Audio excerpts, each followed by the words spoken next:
Hello student, Kalyani IAS academy के online platform पर आपका स्वागत है। मैं हूं लखन दाइमा, आपका एमपीपीएससी मेंस एग्जाम के लिए सेकंड पेपर का फर्स्ट पार्ट पढ़ा रहा हूं। फ्रेंड, सेकंड पेपर के फर्स्ट पार्ट का नाम है संविधान, शासन व्यवस्था, राजनीति तथा प्रशासनिक संरचना। हमने आपको पिछली क्लास में केंद्र राज्य संबंध के बारे में पढ़ाया था और केंद्र राज्य विधायी संबंध का टॉपिक हमने आपको पढ़ाया था।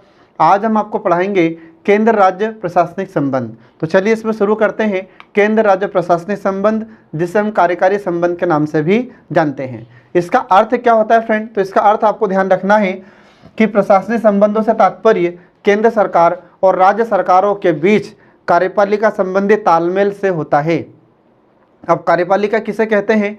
तो कार्यपालिका का सीधा सा मतलब होता है कि विधायिका के द्वारा जो कानून बनाया जाता है और उसे लागू करने के लिए जिस संस्था का महत्वपूर्ण योगदान होता है या वह संस्था जो महत्वपूर्ण भूमिका निभाती है उसे हम कार्यपालिका कहते हैं।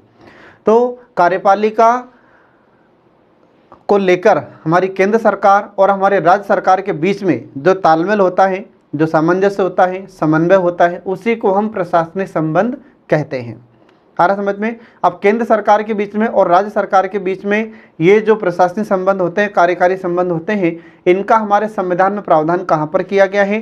तो आपको ध्यान रखना है कि संविधान के भाग 11 के अध्याय 2 में अनुच्छेद 256 से लेकर 263 तक केंद्र और राज्यों के प्रशासनिक संबंध का वर्णन किया गया है। ये आपको ध्यान रखना फ्रेंड। तो आपसे 3 नंबर में क्वेश्चन पूछा जा सकता है कि केंद्र सरकार और राज्य सरकार के बीच में, अर्थात केंद्र राज्य संबंध या केंद्र राज्य प्रशासन संबंध का वर्णन संविधान में कहाँ पर है। ठीक है, तो यह आपको ध्यान रखना होगा। ठीक है, अब इसके बाद देखिए आगे, प्रशासनिक शक्तियों के विभाजन में संघीय सरकार अधिक शक्तिशाली होती है। ठीक है, तो आपको ध्यान रखना है। तो संघ सरकार को अधिक मजबूत बनाया गया है, केंद्र सरकार को प्रशासनिक मामलों में अधिक शक्तिशाली बनाया गया हमारे संविधान के द्वारा। इसके बाद फिर राष्ट्रीय हितों को ध्यान में रखते हुए राज्य सरकारों के प्रशासन पर संघ का पूरा नियंत्रण किया गया है। हमारा समझ में? तो राष्ट्रीय हित को ध्यान में रखते हुए, देश के कल्याण को ध्यान में रखते हुए जो राज्य सरकारें होती हैं उन पर हमारी केंद्र सरकार का या हमारे संघ सरकार का पूरा नियंत्रण रखा गया है। अगर हमारी केंद्र सरकार राज्यों पर नियंत्रण नहीं कर सकती या हमारी केंद्र सरकार के पास यह अधिकार नहीं होता, कौन सा अधिकार? कि राज्यों पर नियंत्रण किया जा सके। अगर राज्यों पर नियंत्रण करने का अधिकार हमारी केंद्र सरकार के पास नहीं होता तो क्या हमारे देश का विकास तेजी से हो पाता? नहीं हो पाता। अगर केंद्र सरकार का राज्यों पर अधिकार नहीं होता तो केंद्र की बात राज्य मानते क्या? नहीं मानते। ठीक है, तो संवैधानिक तौर पर हम देखते हैं कि केंद्र सरकार को, संघ सरकार को अधिक शक्तिशाली बनाया गया है राज्यों की तुलना में, ताकि राज्य सरकार पर केंद्र सरकार दबाव बना सके और इन्हें आदेश दे सके। ठीक है, अब इसके बाद देखिए आगे, अगला है इसमें कि केंद्र तथा राज्यों के बीच जो प्रशासनिक संबंध होते हैं उनको 2 भागों में बांटा गया है।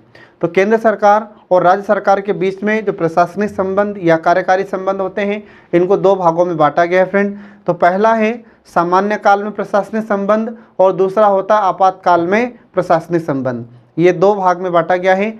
तो पहला तो यहाँ पर ये लिखा है सामान्य काल में प्रशासनिक संबंध और दूसरा होता है आपातकाल में प्रशासनिक संबंध। तो दूसरा जो पॉइंट हम आपको बता रहे हैं ये अगली नेक्स्ट स्लाइड पे है। ठीक है, अब इसमें देखिए जो सामान्य काल में प्रशासनिक संबंध होते हैं तो इसमें कौन कौन से कार्य किए जाते हैं या कौन कौन से संबंध हैं। तो देखिए इसमें सामान्य काल में प्रशासनिक संबंध, तो पहला आता है इसमें कार्यकारी शक्तियों का सामान्य बंटवारा। ठीक है, तो हमारी केंद्र सरकार और हमारी राज्य सरकारों के बीच में कार्यकारी शक्तियों का सामान्य बंटवारा किया गया है। तो कौन कौन सी शक्तियों का बंटवारा किया गया है ये हम आपको आगे बताएंगे। इसके बाद फिर दूसरा पॉइंट है राज्यों को निर्देश देने की केंद्र की शक्ति। आ रहा समझ में? तो केंद्र सरकार राज्यों को आदेश दे सकती है समय समय पर। तो किस प्रकार के आदेश दे सकती है यह हम आपको आगे पढ़ाएंगे। इसके बाद फिर अगला आता है कार्यों का आदान प्रदान। ठीक है, तो कुछ ऐसे कार्य होते हैं जो केंद्र सरकार करती है और कुछ ऐसे कार्य होते हैं जो हमारी राज्य सरकारें करती हैं। इसके बाद फिर अगला पॉइंट आता है अखिल भारतीय सेवाएं। तो अखिल भारतीय सेवाएं ये भी केंद्र सरकार और राज्य सरकारों के बीच में प्रशासनिक संबंध का ही एक माध्यम है। इसके बाद फिर अगला आता है अन्य संवैधानिक प्रावधान। ठीक है, फिर इसके बाद में संविधानेतर प्रावधान मतलब कुछ ऐसे प्रावधान हैं जो संविधान में लिखित नहीं हैं, लेकिन फिर भी केंद्र सरकार और राज्य सरकार के बीच में संबंधों को मधुर बनाने में इन प्रावधानों का महत्वपूर्ण योगदान होता है। ठीक है, तो ये तो हुआ फ्रेंड पहला, सामान्य काल में प्रशासनिक संबंध। अब देखिए फ्रेंड, इसमें दूसरा प्रकार, तो दूसरा है आपातकाल में प्रशासनिक संबंध। तो आपातकाल की स्थिति में हमारी केंद्र सरकार और राज्य सरकार के बीच में भी संबंध स्थापित होते हैं। तो ये कौन कौन से हैं? तो पहला देखिए, इसमें अनुच्छेद 352, इसमें किसका प्रावधान है? तो इसमें राष्ट्रीय आपातकाल का प्रावधान किया गया है। इसके बाद फिर अनुच्छेद 356, इसमें राष्ट्रपति शासन या राज्य में आपातकाल का प्रावधान किया गया है। इसके बाद फिर अनुच्छेद 360 में इसमें वित्तीय आपातकाल का प्रावधान किया गया है। तो ये तीनों प्रावधान के समय ये जो तीनों स्थितियां होती है, आपातकाल की स्थिति होती है, तो इसमें केंद्र और राज्यों के बीच में स्थितियां कैसी होती, संबंध कैसे होते हैं, ये हम आपको आगे बताएंगे। ठीक है, अब इसमें देखिए, तो पहला इसमें हम आपको पढ़ाने जा रहे हैं। तो पहला इसमें सामान्य काल में प्रशासनिक संबंध। तो सामान्य स्थिति में प्रशासनिक संबंध कैसे होते हैं, ये अब हम इसमें शुरू कर रहे हैं। तो इसका भी पहला पॉइंट देखिए, तो पहला पॉइंट है कार्यकारी शक्तियों का सामान्य बंटवारा। अब कार्यकारी शक्तियां ये केंद्र सरकार की भी होती हैं और हमारी राज्य सरकारों की भी होती है। तो दोनों ही सरकारों के बीच में इन शक्तियों का बंटवारा होता है। तो देखिए इसमें कौन कौन सी शक्तियों का बंटवारा किया गया है। तो इसमें पहला पॉइंट आता है कि जिन विषयों पर विधि बनाने या कानून बनाने की शक्ति संसद के पास होती है, ठीक है, उन पर प्रशासन करने की शक्ति हमारी केंद्र के पास होती है। आ रहा समझ में? मतलब क्या हुआ? मतलब ये कि जिन विषयों पर कानून बनाने की शक्ति केंद्र सरकार को दी गई है, उन विषयों पर शासन भी कौन करेगा, उन विषयों पर प्रशासन भी कौन करता है? तो हमारी केंद्र सरकार करती है। इसके बाद फिर जिन विषयों पर विधि बनाने या कानून बनाने की शक्ति राज्य के पास होती है, उन पर प्रशासन करने का अधिकार भी राज्य सरकार का ही होता है। आ रहा समझ में? ये आपको ध्यान रखना है। ये पहला पॉइंट फ्रेंड याद रखना आप लोग। इसके बाद फिर दूसरा पॉइंट आता है कि यदि संसद कोई ऐसी विधि बनाए जिसके तहत इन विषयों से जुड़े प्रशासनिक कार्य भी केंद्र सरकार को सौंपे गए हो, तो संबंधित प्रशासनिक शक्तियां केंद्र को मिल जाती हैं। आ रहा समझ में? मतलब यह हुआ कि हमारी संसद ऐसी कोई विधि बनाए, ऐसा कोई कानून बनाए जिसके तहत इन विषयों से जुड़े प्रशासनिक कार्य भी हमारी केंद्र सरकार को सौंपे जाए, तो फिर क्या होगा? तो संबंधित प्रशासनिक शक्ति हमारी केंद्र सरकार को मिल जाती है। ये आपको ध्यान रखना है इसमें। फिर इसके बाद में अगला पॉइंट आता है कि केंद्र की प्रशासनिक शक्तियां पूरे देश पर लागू होती है, जबकि हमारे राज्य सरकार अगर कोई कानून बनाती है तो तत्संबंधी राज्य में ही लागू होता है, या राज्य क्षेत्र के अंदर ही अंदर वह कानून, वह विधि लागू होती है। एग्जाम्पल के लिए, उदाहरण के लिए, जैसे हमारी मध्य प्रदेश सरकार यदि कोई कानून बनाती है तो यह सिर्फ मध्य प्रदेश में ही लागू होगा, और अगर हमारी भारत सरकार कोई कानून बनाती है तो यह पूरे भारत में लागू होता है। आ रहा समझ में? ये आपको ध्यान रखना फ्रेंड। ठीक है, अब इसके बाद देखिए आगे अगला आता है दूसरा पॉइंट। तो सेकंड पॉइंट है इसमें कि राज्यों को निर्देश देने की केंद्र की शक्ति। निर्देश मतलब आदेश देने की शक्ति। ठीक है, तो हमारी केंद्र सरकार राज्य सरकार को आदेश दे सकती है। तो किस अनुच्छेद में यह प्रावधान किया गया है कि हमारी केंद्र सरकार राज्य सरकार को आदेश दे सकती है? तो इसमें देखिए, तो अनुच्छेद है 365। तो आर्टिकल 365 या अनुच्छेद 365। तो अनुच्छेद 365 में यह लिखा हुआ है कि जहां इस संविधान के किसी उपबंध के अधीन संघ की कार्यपालिका शक्ति का प्रयोग करते हुए दिए गए किन्हीं अनुदेशों या निर्देशों या आदेशों का अनुपालन करने में, उनको प्रभावी करने में कोई राज्य, ठीक है, कोई राज्य असफल रहता है और वहां राष्ट्रपति के लिए यह मानना विधिपूर्ण होगा कि ऐसी स्थिति उत्पन्न हो गई है जिसमें उस राज्य का शासन इस संविधान के उपबंधों के अनुसार नहीं चलाया जा सकता। आ रहा समझ में? इसका मतलब क्या हुआ?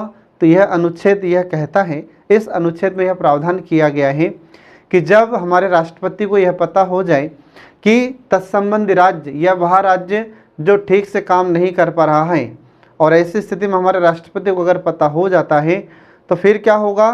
तो उस राज्य में फिर हमारा केंद्र आदेश देगा और केंद्र के द्वारा जो आदेश दिया जाएगा वह राज्य को मानना पड़ता है।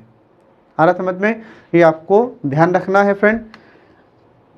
इसके बाद फिर अगला आता है अनुच्छेद 365 के अंतर्गत केंद्र को यह अधिकार है कि वह राज्य को निम्नलिखित मामलों में आदेश दे सकता है या निर्देश दे सकता है। तो अनुच्छेद 365 के तहत हमारा केंद्र राज्यों को किन किन परिस्थितियों में या किन किन मामलों पर निर्देश दे सकता है। तो पहला देखिए, इसमें संचार के साधनों को बनाए व उनका रख रखाव करे, इससे संबंधित आदेश हमारा केंद्र दे सकता है राज्यों को। अब संचार संबंधी साधन कौन कौन से होते हैं तो सब आप जानते ही हैं, रेडियो है, टेलीविज़न है, ठीक है। इसके बाद में इलेक्ट्रॉनिक मीडिया, प्रिंट मीडिया, ये सभी क्या है, सब संचार के साधन में आते हैं, ठीक है। तो इनको बनाए रखना और इनको ठीक से बढ़ावा देना, ये राज्यों का काम होता है। तो राज्य को हमारा केंद्र आदेश दे सकता है इनसे संबंधित इन मामलों पर। इसके बाद फिर दूसरा पॉइंट आता है कि राज्य में रेलवे संपत्ति की रक्षा करना। तो हमारा केंद्र आदेश देगा किसको, राज्य को, कि आप रेलवे की सुरक्षा करें। तो रेलवे क्या एक प्रकार से संपत्ति ही है। रेल एक ऐसा साधन है या ऐसा परिवहन का साधन है जो कई राज्यों से ट्रेन गुजरती है और कई राज्यों से एक राज्य से दूसरे राज्य में माल को ले जाती है ट्रेन, और कई राज्य के यात्री इसमें आपस में मिलते जुलते, जिससे भाईचारे की भावना को या बंधुता की भावना को बढ़ावा मिलता है। तो हमारा केंद्र राज्यों को आदेश दे सकता है कि आप रेलवे की सुरक्षा करें, रेलवे की रक्षा करें। इसके बाद फिर अगला पॉइंट आता है कि प्राथमिक शिक्षा के स्तर पर राज्य से संबंधित भाषाई अल्पसंख्यक समूह के बच्चों के लिए मातृभाषा सीखने की व्यवस्था करें। आ रहा समझ में, मतलब जो प्राथमिक शिक्षा है वह कौन सी भाषा में दी जाएगी, वह मातृभाषा में दी जाएगी। और मातृभाषा क्या होती है, तो यह माता के द्वारा सीखी गई भाषा को हम मातृभाषा कहते हैं। अर्थात कि जब बच्चे का जन्म होता है और जन्म के पश्चात वह सर्वप्रथम जिस भाषा को बोलना सीखता है तो वह उसकी मातृभाषा होती है। और मातृभाषा किसी भी व्यक्ति के लिए बहुत सरल होती है, वह उसमें आसानी से पढ़ाई कर सकता है। तो इसलिए हमारी केंद्र सरकार आदेश देती है राज्यों को कि जिस राज्य में जो मातृभाषा है वहाँ पर भाषा अल्पसंख्यकों को मातृभाषा सीखने की व्यवस्था करें। आ रहा समझ में, और मातृभाषा में प्राथमिक शिक्षा प्रदान की जाए। इसके बाद फिर अगला पॉइंट आता है कि राज्य में अनुसूचित जनजाति के कल्याण के लिए विशेष योजनाएं बनाएं और उनका क्रियान्वयन करें। मतलब हमारा केंद्र आदेश देता है राज्यों को कि जितने भी राज्य हैं जहां पर अनुसूचित जनजातियां निवास करती हैं तो उन जनजातियों के कल्याण के लिए योजनाएं बनाएं, उनके लिए कल्याणकारी कार्यक्रम चलाएं और उनका क्रियान्वयन करें। क्रियान्वयन का मतलब होता है उन्हें लागू करें, ठीक है, ये आपको ध्यान रखना है। अब इसके बाद देखिए कार्यों का आदान प्रदान, ठीक है। अब कार्यों का आदान प्रदान, इसका अर्थ क्या हुआ, तो इसका मतलब ये है कि कुछ ऐसे कार्य हैं जो केंद्र सरकार राज्यों को सौंपती है और कुछ कार्य ऐसे हैं जो राज्य सरकार केंद्र को सौंपती है, ठीक है। तो इसमें देखिए दोनों एक दूसरे को कार्य सौंप सकते हैं। तो यह हमारे संविधान में कहाँ कहाँ पर लिखा हुआ है, तो देखिए इसमें पहले अनुच्छेद 258 का खंड 1, इसमें लिखा है कि राष्ट्रपति किसी राज्य सरकार की सहमति से उस सरकार या उसके अधिकारियों को केंद्र की कार्यपालिका में शामिल विषय से संबंधित शक्तियां या कार्य सौंप सकता है। मतलब क्या हुआ, इसका अर्थ होता है कि हमारे राष्ट्रपति जो केंद्र सरकार के पास विषय हैं, ये विषय राज्यों को या राज्य सरकार की सहमति से उन्हें सौंप सकते हैं या उस राज्य के अधिकारियों को सौंप सकते हैं। आ रहा समझ में, ये आपको ध्यान रखना है, ये पहला पॉइंट हुआ।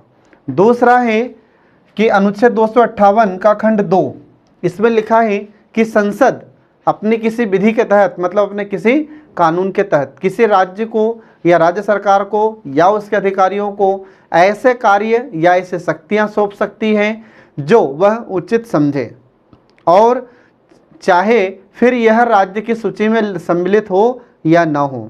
मतलब क्या है कि मतलब ये हुआ कि हमारी संसद एक कानून बनाकर, एक विधि बनाकर राज्य को कुछ शक्तियां, कुछ कार्य सौंप सकती है, फिर वह कार्य, वह शक्तियां चाहे उसकी राज्य सूची में शामिल हो या ना हो, ठीक है, ये आपको ध्यान रखना है फ्रेंड। इसके बाद फिर ऐसा करने के लिए राज्य सरकार की सहमति की आवश्यकता नहीं होती। अगर संसद को, हमारे राष्ट्रपति को अगर कोई कार्य राज्य को सौंपना है तो इसमें राज्यों की सहमति लेना आवश्यक नहीं है। आ रहा समझ में, ये आपको ध्यान रखना है फ्रेंड। अब इसके बाद देखिए इसमें अगला, तो अगला अनुच्छेद है 258 का खंड 3। तो अनुच्छेद 258 का खंड 3 क्या है? तो इसमें लिखा है कि यदि केंद्र ने किसी राज्य सरकार को कोई कार्य सौंपा है, ठीक है, तो राज्य सरकार उन कार्यों के निर्वाह में किए जाने वाले अतिरिक्त खर्च का भुगतान केंद्र सरकार करेगी। सीधी सी बात है कि अगर केंद्र सरकार काम करवा रही है राज्यों से, तो उसका पैसा भी कौन देगी, उसका भुगतान भी कौन करेगा? उसका भुगतान केंद्र ही करेगा। तो ये लिखा है अनुच्छेद 258 के खंड 3 में। इसका अर्थ समझे सभी लोग? तो फिर से आप समझिए कि इसका अर्थ क्या है 258 के खंड 3 का। इसका मतलब ये है कि केंद्र सरकार ने राज्य सरकार को यदि कोई कार्य सौंपा है और उस कार्य को करने में राज्य सरकार का जो खर्चा होता है वह खर्चा कौन देगी? केंद्र सरकार देगी। ठीक है, इसके बाद फिर अगला आता है अनुच्छेद 258 का खंड क। तो ये का एक अलग अनुच्छेद है, इससे ध्यान रखना। अब इसमें क्या लिखा है? तो इसमें लिखा है कि संघ को कार्य सौंपने की राज्यों की शक्ति। अब क्या होगा? इसमें लिखा है कि अब कुछ कार्य राज्य भी केंद्र को सौंप सकते हैं। इससे पहले हमने जो आपका अनुच्छेद पढ़ाया है, तो इसमें क्या हो रहा था कि इसमें हमारी केंद्र सरकार राज्यों को कुछ कार्य दे सकती है। ठीक है, तो अब ऐसे ही जो राज्य होते हैं, तो राज्य भी केंद्र सरकार को कुछ कार्य सौंप सकते हैं। यह शक्ति राज्यों को अनुच्छेद 258 के खंड क में दी गई है। ठीक है, अब इसके बाद देखिए, तो किसी राज्य का राज्यपाल भारत सरकार की सहमति से उस सरकार को या उसके अधिकारियों को ऐसे किसी विषय से संबंधित कार्य, ठीक है, जिन पर उस राज्य की कार्यपालिका शक्ति का विस्तार है, सशर्त या बिना शर्त सौंप सकता है। मतलब क्या हुआ कि हमारे राज्यपाल के द्वारा केंद्र सरकार को, तो केंद्र सरकार का कोई अधिकारी है या केंद्र सरकार को ऐसे विषय सौंप सकता है जो राज्य की कार्यपालिका में लिखा हुआ है, या राज्य की कार्यपालिका का कोई विषय है तो हमारे राज्यपाल केंद्र को सौंप सकते हैं। तो शर्त के साथ भी सौंप सकते हैं और बिना शर्त के भी यह कार्य केंद्र के अधिकारियों को या केंद्र सरकार को दे सकते हैं। आ रहा समझ में? ये लिखा है अनुच्छेद 258 के खंड क में। ये आपको ध्यान रखना फ्रेंड। यह प्रावधान कब किया जाता है? तो यह अनुच्छेद पहले नहीं था, तो यह अनुच्छेद 7वें संविधान संशोधन अधिनियम 1956 के तहत जोड़ा गया था हमारे संविधान में। ठीक है, तो यहाँ से एग्जाम में आपसे पूछ सकता है 3 नंबर में कि अनुच्छेद 258 का खंड क ये कब जोड़ा जाता है संविधान में? तो ये 7वें संविधान संशोधन अधिनियम 1956 के तहत जोड़ा गया था। और इसमें क्या लिखा हुआ है? तो इसमें राज्यों की शक्ति है, तो संघ को कार्य सौंपने की शक्ति राज्यों को है। मतलब हमारे राज्य केंद्र को या संघ को कुछ कार्य सौंप सकते हैं। ठीक है, जो हमने अभी आपको बताया है, ये आपको ध्यान रखना फ्रेंड।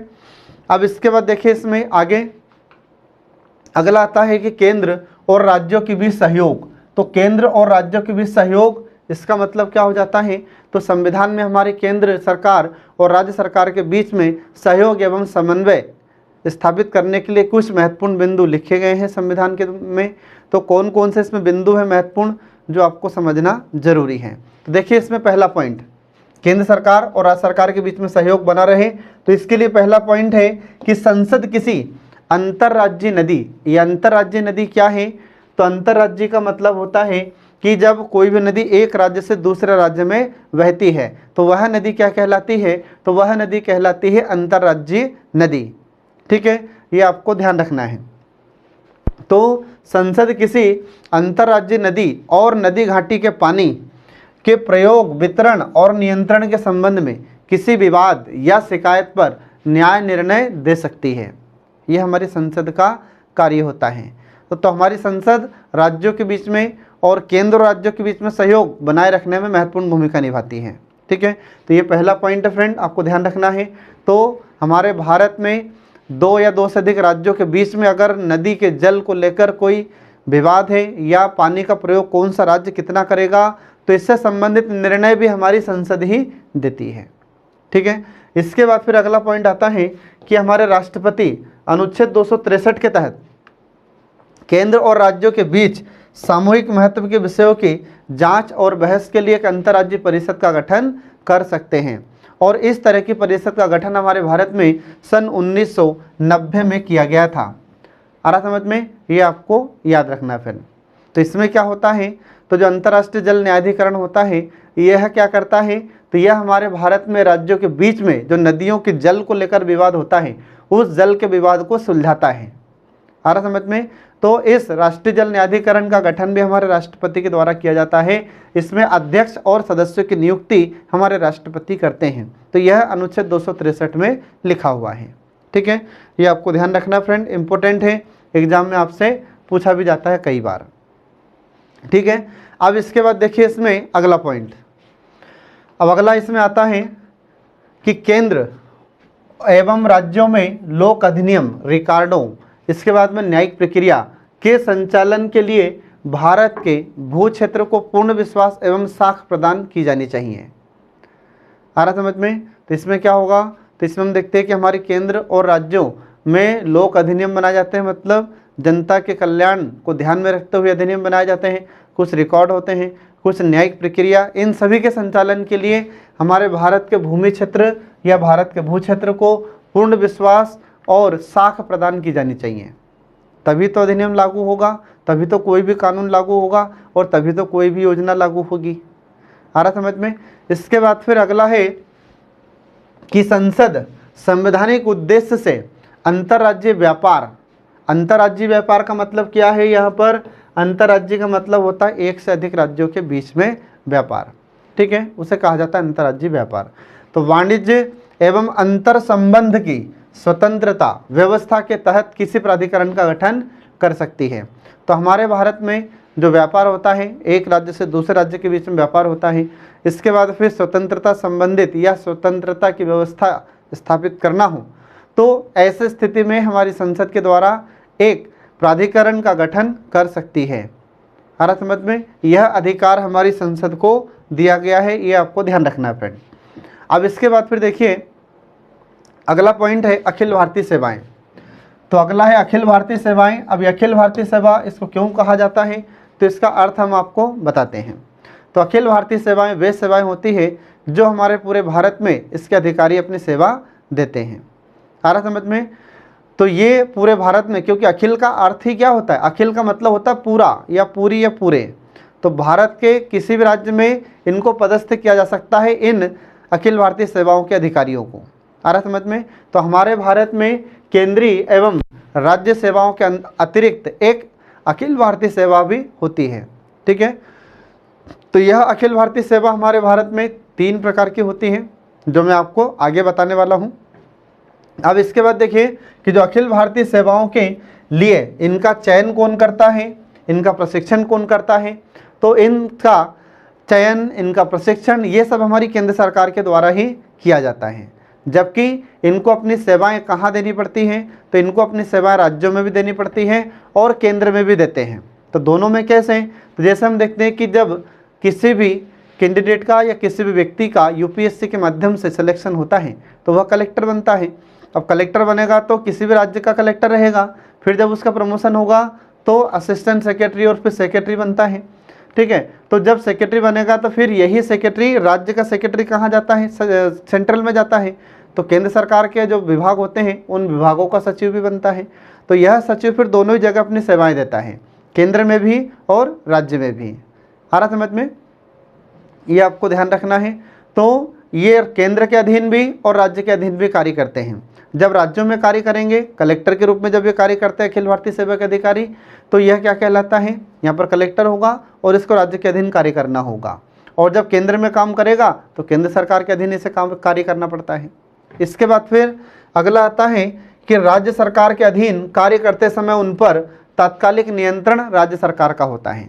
जब ये अधिकारी, अखिल भारतीय सेवा के अधिकारी जब राज्यों में अपनी सेवाएं देते हैं तो इन पर नियंत्रण का कार्य हमारी राज्य सरकार करती है। परंतु ध्यान रखना, इन पर अंतिम नियंत्रण का अधिकार किसको होता है, तो इस पर अंतिम नियंत्रण का अधिकार हमारी केंद्र सरकार को होता है। ये आपको ध्यान रखना है। ठीक है, ये अंतिम अधिकार का मतलब क्या है, अंतिम अधिकार का मतलब होता है कि जब इन्हें टर्मिनेट करने की बारी आती है इनको बर्खास्त करने की बारी आती है तो यह अधिकार हमारी केंद्र सरकार के पास है। बर्खास्त करने का अधिकार राज्य की सरकार के पास नहीं होता है। राज्य की सरकार इन अखिल भारतीय सेवाओं के अधिकारियों का ट्रांसफर कर सकती है बस। आ रहा समझ में, ये बर्खास्त नहीं कर सकती राज्य की सरकार। ठीक है फ्रेंड, ये आपको ध्यान रखना है। अब इसके बाद देखिए, अनुच्छेद 312 के तहत हमारी संसद को यह अधिकार है, संसद मतलब हमारी पहले राज्यसभा को अधिकार प्राप्त है। तो अनुच्छेद 312 के तहत हमारी राज्यसभा 2/3 बहुमत से या विशेष बहुमत से नई अखिल भारतीय सेवा को गठित करने संबंधी प्रस्ताव पारित कर देती है तो हमारी संसद भी एक नई अखिल भारतीय सेवा का गठन कर सकती है। तो यह अधिकार पहले राज्यसभा के पास ही होता है, ध्यान रखना फ्रेंड। जब तक राज्यसभा विशेष बहुमत से एक नई अखिल भारतीय सेवा के गठन के लिए प्रस्ताव पारित नहीं करेगी तब तक हमारी लोकसभा में यह प्रस्ताव नहीं जाता है। जब राज्यसभा इसे पास करती है तो फिर जब राज्यसभा पास करेगी उसके बाद लोकसभा के पास जाएगा, और जब लोकसभा पास कर देगी तो फिर हमारे राष्ट्रपति उस पर हस्ताक्षर कर देते हैं और एक नई अखिल भारतीय सेवा का गठन हो जाता है। तो ऐसा हमारे भारत में 1966 में भारतीय वन सेवा को गठित करने के लिए किया गया था।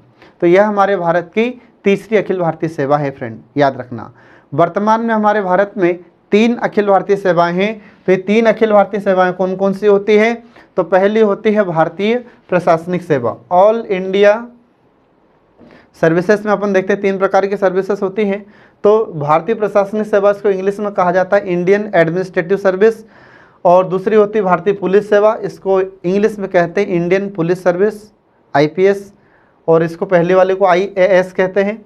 और तीसरी होती है भारतीय वन सेवा इंडियन फॉरेस्ट सर्विस IFS। एक IFS इंडियन फॉरेन सर्विस होती है, भारतीय विदेश सेवा, तो वह अखिल भारतीय सेवा नहीं होती। अखिल भारतीय सेवा ये सिर्फ 3 है फ्रेंड, ये आपको ध्यान रखना है। तो एग्जाम में आपसे ये क्वेश्चन भी पूछ सकता है कि अखिल भारतीय सेवा हमारे भारत में कितने हैं, उनके नाम लिखिए। तो तीनों के नाम आपको ध्यान रखना है। आ रहा समझ में? पहली वाली क्या होती है? ये IAS होती है, फिर ये दूसरी IPS होती है, और तीसरी IFS होती है। इनके फुल फॉर्म भी याद रखना आप लोग। इंडियन एडमिनिस्ट्रेटिव सर्विस ये पहली वाले का नाम है, दूसरी वाले का नाम है इंडियन पुलिस सर्विस, और तीसरी का नाम है इंडियन फॉरेस्ट सर्विस। ये 3 सर्विसेज हैं हमारे भारत में अखिल भारतीय सेवाएं, इंग्लिश में ऑल इंडिया सर्विसेज इनको कहा जाता है। भारत में एकता बनाए रखने में इन सर्विसेज की महत्वपूर्ण भूमिका होती है। ठीक है, तो इनको किसी भी समय किसी भी राज्य में इनको स्थानांतरित किया जा सकता है। ठीक है फ्रेंड, ये आपको ध्यान रखना है। इसके बाद फिर अगला देखिए, इसमें 5वां पॉइंट। तो 5वां पॉइंट इसमें क्या है? तो 5वां पॉइंट इसमें होता है अन्य संवैधानिक प्रावधान। अब अन्य संवैधानिक प्रावधानों के अंतर्गत हम देखते हैं कि हमारे राज्यपाल की नियुक्ति राष्ट्रपति के द्वारा की जाती है, और राज्यपाल राष्ट्रपति के प्रसाद पर्यंत पद धारण करता है। अब यहाँ पर एक शब्द आया है प्रसाद पर्यंत।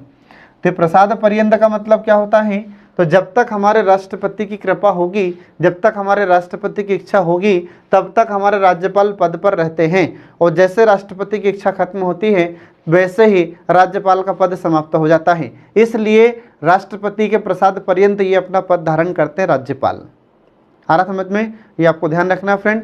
ऐसे फिर अगला पॉइंट आपको ध्यान रखना है कि राज्य के निर्वाचन आयुक्त की नियुक्ति राज्यपाल तो करते हैं, परंतु उन्हें हटाने का अधिकार हमारे राष्ट्रपति के पास ही होता है। इसके बाद फिर ऐसे ही अगला पॉइंट आता है कि जो राज्य के लोक सेवा आयोग के सदस्यों व अध्यक्षों की नियुक्ति हमारे राज्यपाल तो करते हैं, परंतु इन्हें हटाने की शक्ति अंतिम रूप से हमारे राष्ट्रपति के पास ही होती है। आ रहा समझ में? परंतु राष्ट्रपति डायरेक्ट इन्हें नहीं हटाते हैं, इसकी एक प्रक्रिया होती है। जब इसका टॉपिक आगे आएगा तो मैं आपको बताऊंगा उसमें। ठीक है, अब इसके बाद फिर अगला पॉइंट आता है इसमें कि 2 या 2 से अधिक राज्यों के राज्यपालों द्वारा संघ लोक सेवा आयोग से निवेदन करने पर संघ लोक सेवा आयोग संयुक्त भर्ती जैसी परीक्षाएं भी आयोजित कर सकता है। और जो संयुक्त राज्य लोक सेवा आयोग होता है, इसके अध्यक्ष और सदस्यों की नियुक्ति राष्ट्रपति के द्वारा की जाती है। अब ये संयुक्त राज्य लोक सेवा आयोग क्या होता है? तो इसका मतलब होता है कि जब 2 या 2 से अधिक राज्यों के लिए एक ही लोक सेवा आयोग गठित किया जाता है तो उसे संयुक्त राज्य लोक सेवा आयोग कहा जाता है। तो यह भी हमारे संविधान में इसका प्रावधान किया गया है। ठीक है, हालांकि वर्तमान में तो अभी कोई संयुक्त राज्य लोक सेवा आयोग नहीं है, लेकिन भविष्य में अगर इससे स्थिति उत्पन्न हुई तो हमारे संविधान निर्माताओं ने भी संविधान में इसका प्रावधान करके चले गए हैं। ठीक है, ये आपको ध्यान रखना है फ्रेंड। अब इसके बाद देखिए, इसमें अगला है एकीकृत न्याय व्यवस्था। अब एकीकृत न्याय व्यवस्था का अर्थ क्या होता है कि हमारे भारत में शीर्ष स्तर पर एक सर्वोच्च न्यायालय की व्यवस्था की गई है। हर समझ में अंतिम रूप से हमारे भारत में अपील सुनने का अधिकार किसके पास होता है? सर्वोच्च न्यायालय के पास या उच्चतम न्यायालय के पास ही होता है। अब उच्चतम न्यायालय या सर्वोच्च न्यायालय, सुप्रीम कोर्ट फिर जो डिसीजन देता है वह सबको मानना पड़ता है। हर समझ में सिर्फ एक मामले में हम राष्ट्रपति के पास जा सकते हैं, फांसी की सज़ा माफ़ कराने के लिए हम राष्ट्रपति के पास जा सकते हैं। बाकी और कोई सा भी मामला हो उसमें सुप्रीम कोर्ट जो डिसीजन देता है वह सभी को मानना पड़ता है।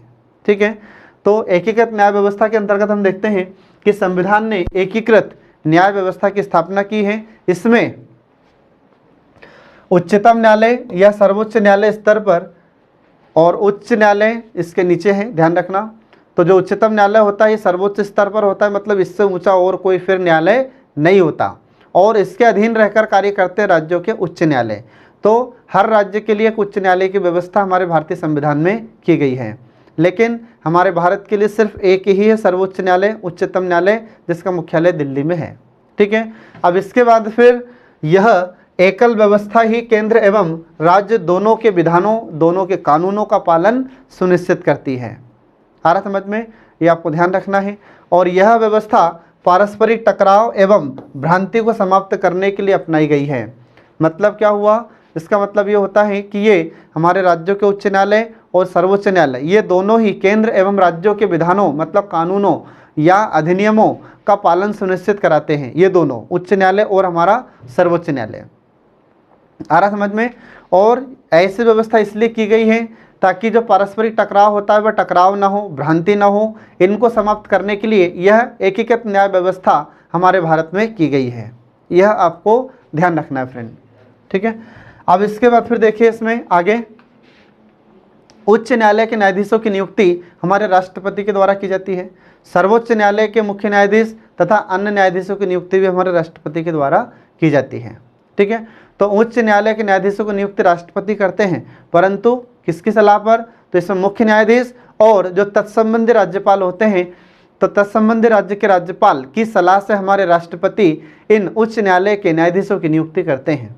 आ रहा समझ में? इसके बाद में इन्हें हटाने का आधार क्या होता है? तो इनको हटाने का आधार होता है कि जैसे राष्ट्रपति को हटाया जाता है तो महाभियोग जैसी प्रक्रिया से इन्हें हटाया जा सकता है। इसके बाद फिर राष्ट्रपति ही इनके स्थानांतरण की प्रक्रिया पूरी करते हैं। मतलब इनका ट्रांसफ़र भी कैसे होगा? तो हमारा राष्ट्रपति के द्वारा ही इनका ट्रांसफ़र होता है, स्थानांतरण होता है।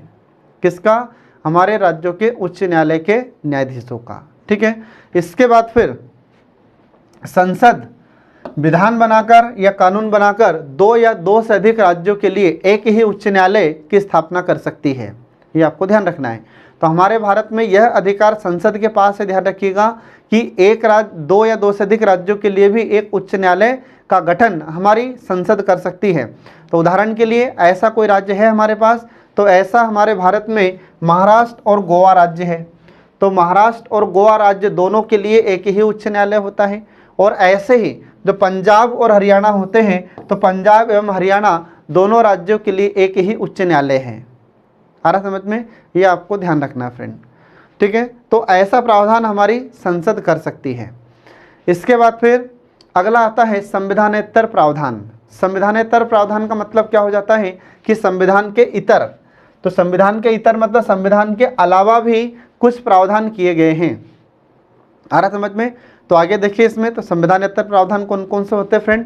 तो ऐसे सलाहकारी निकायों जो केंद्र और राज्यों के समन्वय को बढ़ाने का प्रयास करते हैं, एवं ऐसे निकायों का उल्लेख संविधान में नहीं होता। आ रहा समझ में? इनमें अध्यक्षता केंद्र सरकार द्वारा नियुक्त कोई भी एक पदाधिकारी करता है। मतलब हमारे भारत में कुछ ऐसी सलाहकारी संस्थाएं होती हैं, सलाहकारी निकाय होते हैं, संगठन होते हैं, जिनका प्रावधान हमारे संविधान में नहीं है, परंतु ये हमारी केंद्र सरकार और राज्य सरकारों के बीच में समन्वय स्थापित करने में महत्वपूर्ण भूमिका निभाते हैं।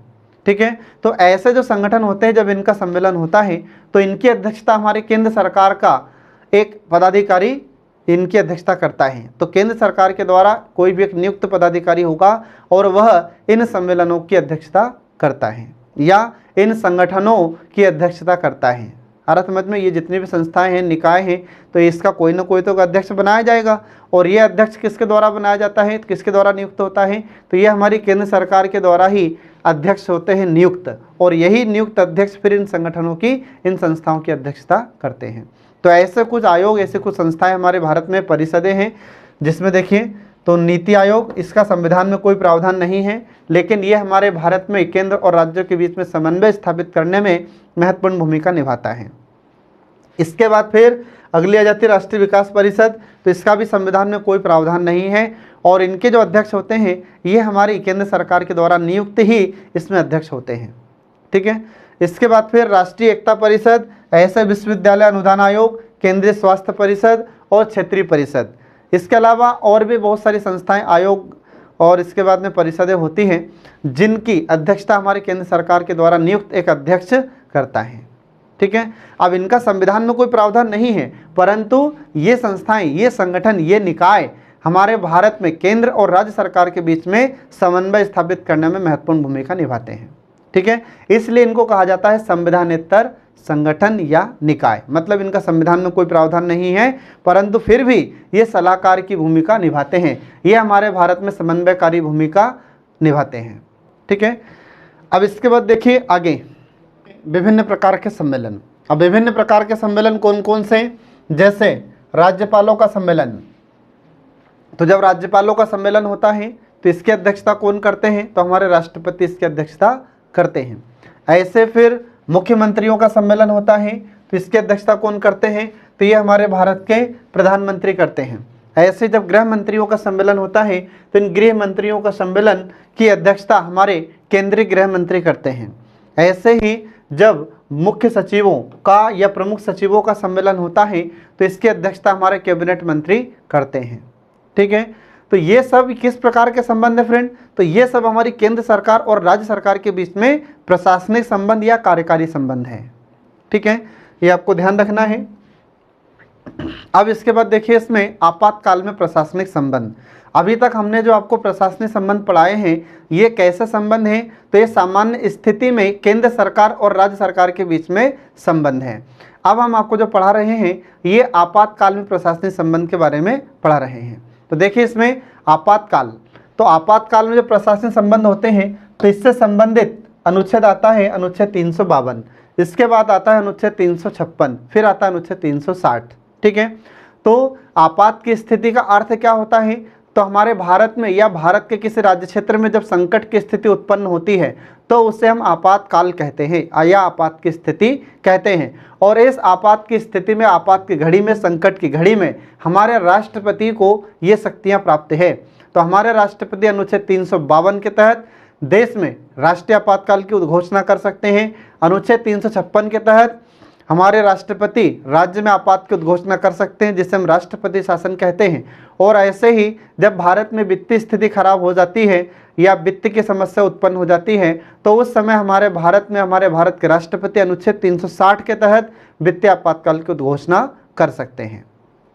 तो यहाँ पर देखिए इसमें अनुच्छेद 352, तो अनुच्छेद 352 के तहत हमारे भारत के राष्ट्रपति हमारे भारत में राष्ट्रीय आपातकाल की घोषणा कर सकते हैं।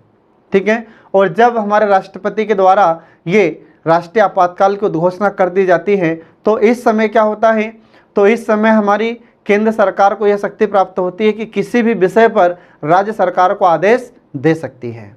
ठीक है, ये आपको ध्यान रखना है। और ऐसे स्थिति में या ऐसे में राज्य सरकार के लिए यह जरूरी होता है कि वह केंद्र सरकार के प्रत्येक आदेश का पालन करे। आ रहा समझ में, जब भारत में राष्ट्रीय आपातकाल की स्थिति उत्पन्न होती है और इस समय हमारी केंद्र सरकार राज्य सरकारों को कोई आदेश देती है तो सभी राज्य सरकारों को ये आदेश मानने पड़ेंगे। कोई भी राज्य की सरकार केंद्र सरकार के इस आदेश को मानने से मना नहीं कर सकती। ठीक है, ये आपको ध्यान रखना फ्रेंड। अब इसके बाद देखिए इसमें अनुच्छेद 356, तो अनुच्छेद 356 के तहत हमारे भारत के राष्ट्रपति किसी राज्य में आपात की उद्घोषणा कर सकते हैं, इससे ही हम हमारी सामान्य भाषा में राष्ट्रपति शासन के नाम से जानते हैं या राष्ट्रपति शासन कहते हैं। ठीक है। अब जिस राज्य में भी राष्ट्रपति शासन की उद्घोषणा हमारे राष्ट्रपति के द्वारा की जाती है तो उस राज्य की संपूर्ण प्रशासनिक शक्तियां हमारी केंद्र सरकार के हाथ में आ जाती हैं। ये आपको ध्यान रखना फ्रेंड। और ऐसे स्थिति में हमारे राष्ट्रपति या तो स्वयं आदेश देकर राज्य का प्रशासन चलाते हैं या फिर जो राज्यपाल होते हैं तो राज्यपाल अथवा किसी अन्य कार्यकारी अधिकारी को राज्य का प्रशासनिक अधिकारी या प्रशासनिक कार्य करने के लिए उसे अधिकृत कर सकते हैं हमारे राष्ट्रपति। ये हमारे राष्ट्रपति के पास इतनी शक्तियां होती है ये राष्ट्रपति शासन के दौरान। ठीक है। अब इसके बाद देखिए इसमें आगे तो अगला आता है अनुच्छेद 360। अब जो अनुच्छेद 360 है इसमें कौन से आपात की व्यवस्था की गई है तो इसमें देखते हैं कि अनुच्छेद 360 के तहत वित्तीय आपातकाल की व्यवस्था की गई है या वित्तीय आपातकाल का प्रावधान किया गया है। अब वित्तीय आपातकाल का मतलब क्या होता है कि जब हमारे भारत में या भारत के किसी राज्य क्षेत्र में वित्तीय संकट उत्पन्न हो चुका है तो ऐसी परिस्थिति में हमारे भारत के राष्ट्रपति के द्वारा ये वित्तीय आपातकाल की उद्घोषणा की जाती है। और जिस राज्य में या हमारे भारत में अगर वित्तीय आपातकाल की उद्घोषणा की गई है तो इस दौरान हमारे राष्ट्रपति राज्य सरकार को अपने सभी या किन्हीं वर्गों के कर्मचारियों के वेतन भत्ते इनमें कटौती करने के आदेश दे सकते हैं। इसके बाद में जिससे मानना या जब हमारे राष्ट्रपति इन कर्मचारियों की सैलरी काटने के लिए कहते हैं राज्यों को तो ये राज्य सरकारों को मानना आवश्यक होता है और राज्य सरकार इसको मानने के लिए मना नहीं कर सकती। ऐसा ही आदेश या ऐसा ही निर्देश उच्च न्यायालय के न्यायाधीशों के भत्तों और उसके संबंध में भी दिया जा सकता है। आ रहा समझ में? तो ये आपको ध्यान रखना फ्रेंड। तो इस प्रकार से हम देखते हैं कि यहाँ पर ये हमारी केंद्र सरकार और राज्य सरकार के प्रशासनिक या कार्यकारी संबंध समाप्त हो जाते हैं। तो आई होप आप लोग इसको बहुत अच्छे से समझ गए होंगे। अब इसमें क्वेश्चन कैसे पूछेगा फ्रेंड? तो इसमें आपसे क्वेश्चन 3 नंबर का भी पूछ सकता है, 5 नंबर का भी पूछ सकता है और आपसे 200 शब्द में भी पूछा जा सकता है। ठीक है। अगर 3 नंबर में पूछेगा तो आपको कुछ नहीं करना है, बस जो कार्यकारी शक्ति है प्रशासनिक संबंध उसमें जो मेन पॉइंट हमने आपको शुरू में बताए थे वे आपको लिख देना है। ठीक है। और अगर 5 नंबर में पूछ रहा है तो 5 नंबर में पूछ रहा है तो जो मेन पॉइंट है उसकी थोड़ी थोड़ी डीलिंग आपको करनी है। और अगर 11 नंबर में इसी को पूछ रहा है तो पूरा विस्तार में आपको लिखना होगा। ठीक है। तो इस प्रकार से यहाँ पर ये केंद्र और राज्यों के बीच में प्रशासनिक संबंध या कार्यकारी संबंध समाप्त हुआ। नेक्स्ट वीडियो में हम आपको पढ़ाएंगे केंद्र और राज्य के बीच वित्तीय संबंध, जो बहुत ही इंपॉर्टेंट है और आपसे परीक्षा में पूछने की संभावना उससे बहुत ज़्यादा है। ठीक है। तो आगामी वीडियो जल्द से जल्द हम आपके लिए लेकर आएंगे। तब तक के लिए पढ़ते रहिए, देखते रहिए हमारे कल्याणी IAS अकेडमी के सभी वीडियोस जो आपको सफलता दिलाने में महत्वपूर्ण भूमिका निभाते हैं। Thanks for watching.